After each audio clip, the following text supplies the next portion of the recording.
was sitting down here and he asked me if I needed a blanket. He was worried about whether or not I had a blanket. Sitting here with Bridget, hanging out, talking with her.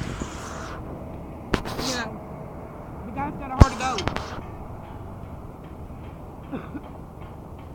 But because of his situation, he's pretty much nothing to everybody out here. Yeah. Obviously needs medicine. If he had to, I was over there looking at him like, man, that's the devil working in a person right there is what it seemed like, you know, just because it's a mental issue. He's got a chemical imbalance. And it breaks my heart to see these mental patients out here. What happened to all the mental hospitals? They closed them all down years ago when they closed Central State. So the mentally ill became what at that Outpatient. point? Outpatient. They just turned them out on the streets. They didn't try to set them up in a place, nothing like that. The place shut down. They turned into outpatient, and from going from outpatient, they're obviously just out here walking around. Yep. That's messed up. I know several of them that's been on the streets ever since Central State closed. Wow. All to come out here and get shooed away from places to, being arrested. The #1 mental care facility in the state, as it was on the news the other day, probably within the last 2 weeks, was the #1 in-house mental treatment facility is now Marion County Jail. Wow. And you can check the news channels for that. Is there I got that off the news.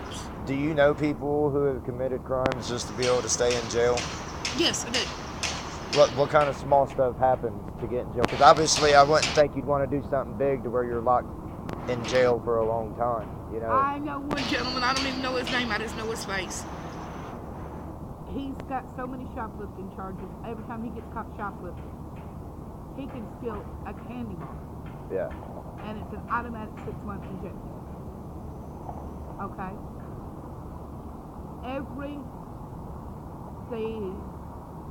Like end of October, 1st November, when it starts getting cold, he goes into either CVS or I don't know where he went this year, but he came by and told me, "You won't see me no more till spring.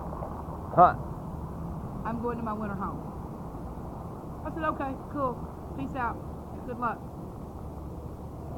But last year, I was sitting over on Ohio and Illinois. He walked into that CVS on a Sunday, picked up a 30-pack of beer, looked at the cashier, held it up, said thank you, and walked out the door. Wow. Went to the edge of the alley at the middle of the block and sat down and waited on the police. So what it comes down to is, if we want to look at this from a taxpayer's position, okay, you're either going to pay to house the homeless in jail without some kind of rehabilitation, or why don't we use taxpayers' money to house the homeless and try to get them on their feet? You know, their medication, their disability, their everything. I've thought about this. Some of these abandoned, run down, but structurally sound big apartment buildings. Yep. If you check around on the streets, there's a lot of out-of-work alcoholic drug addicts that lost their jobs when the economy crashed. Yeah. And they got so far down that now they can't come back. But they've got skills. I'm talking electricians, plumbers, carpenters, roofers. General labor and trades too. Right. Put them to work rehabbing a building that it's state owned anyway. It's a tax lien property, but it's dilapidated so bad nobody wants to buy it. Yeah. Well, no, we'll just tear that down and build a parking lot. How about taking those apartment buildings, letting the homeless bring it back to its original glory? Live there for so many months, rent utilities free, as a rehab program, and then move them to another building. You're not the first one to bring that kind of idea up to me these past 4 days. I've heard several people say stuff like that.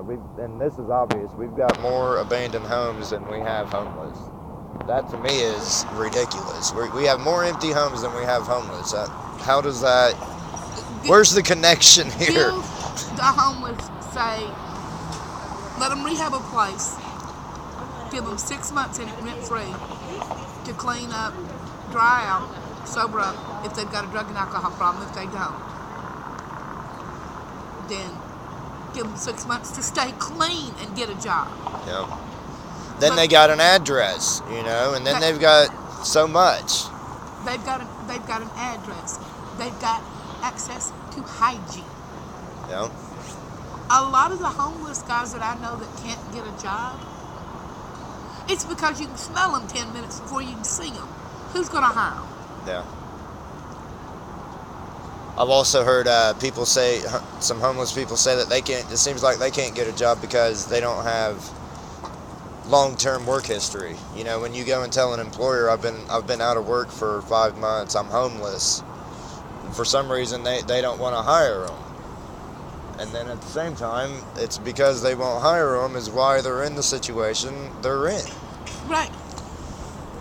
Get them out of that, and as a work history, okay, I've spent the last 6 months working for the city of Indianapolis rehabbing homes. Bam. You put that city of Indianapolis in there. It gives them clout. Yep. It gives them clout. You should bring that up to Chuck. I'm going to. You know he's running for mayor, right? I'm going to. Who is? The owner of Potbellies Ah. is running for mayor. Okay. I bought